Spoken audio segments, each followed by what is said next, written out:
ITM സർവകലാശാല മുൻ registrar professor പറമ്പിൽ ജയകുമാർ എഴുതിയ മനസാക്ഷി എന്ന പുസ്തകത്തിന്റെ പ്രകാശനം നടത്തി.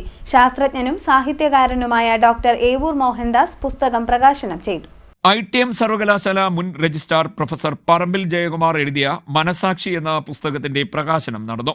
പള്ളിക്കൽ മഞ്ഞാടിത്തറ 1922 നമ്പർ SNDP ശാഖായോഗത്തിന്റെ പ്രാർത്ഥനാ മന്ദിരത്തിലാണ് ചടങ്ങ് നടന്നത്. PK രാമകൃഷ്ണനുള്ള ഭദ്രദീപം തെളിയിച്ച് ചടങ്ങ് ഉദ്ഘാടനം ചെയ്തു. ശാസ്ത്രജ്ഞനും സാഹിത്യകാരനുമായ ഡോക്ടർ ഏവൂർ മോഹൻദാസ് പുസ്തകം പ്രകാശനം ചെയ്തു. ശിശുക്ഷേമ സമിതി ആലപ്പുഴ ജില്ലാ അധ്യക്ഷ അഡ്വക്കേറ്റ് ഗീത സലീം പുസ്തകത്തിന്റെ ആദ്യ പ്രതി ഏറ്റുവാങ്ങി.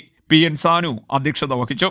Doctor Pallickal Sunil, Nilakkileth Raveendran Nair, advocate Paloor Rajkumar, doctor P Priyamol, Mankudi Sreekumar, Charummood Radhakrishnan, N Shaji, Indu Aravindam തുടങ്ങിയവർ സംസാരിച്ചു.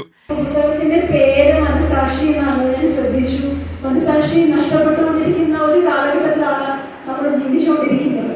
ഇപ്പോ നമ്മുടെ പുതിയ തലമുറ എത്രത്തോളം ഈ പറയുന്ന മൂല്യങ്ങളും നമ്മുടെ ബന്ധങ്ങളും ഒക്കെ ഉൾക്കൊള്ളുന്നുണ്ട്, തിരിച്ചറിയുന്നുണ്ട് എന്ന് നിങ്ങൾക്ക് ഓരോരുത്തർക്കും, എന്നെക്കാളും കൂടുതൽ നിങ്ങൾക്ക് ഓരോരുത്തർക്കും അറിയാം. എന്നെക്കാൾ മുതിർന്ന ആൾക്കാരാണ് ഇവിടെ ഇരിക്കുന്നത്. അപ്പൊ അങ്ങനെയുള്ള ഈ കാലഘട്ടത്തിൽ നമ്മുടെ വാർഡിന് ജയകുമാർ സാറിനെ പോലെയുള്ള ആൾക്കാർ ഒരു മുതൽക്കൂട്ടാണ്. വായനയിലൂടെ, പുസ്തകങ്ങളിലൂടെ അടുത്തറിയുന്ന ലോകം നമ്മുടെ യുവാക്കളിലേക്ക് എത്തിക്കാൻ അങ്ങേക്ക് കഴിയും. അങ്ങേപോലെയുള്ളവർ മുന്നേക്ക് വരേണ്ടതാണ് എന്ന് മാത്രം പറഞ്ഞിട്ട് എല്ലാ ആശംസകളും നേടിക്കൊണ്ട്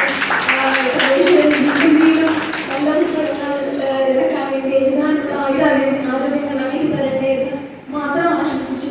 രാജി അഭിലാഷ്, സൂര്യഗായത്രി, അഭിനന്ദ ആർ നായർ എന്നിവർ കവിതകൾ അവതരിപ്പിച്ചു. CD net news, Kayamkulam.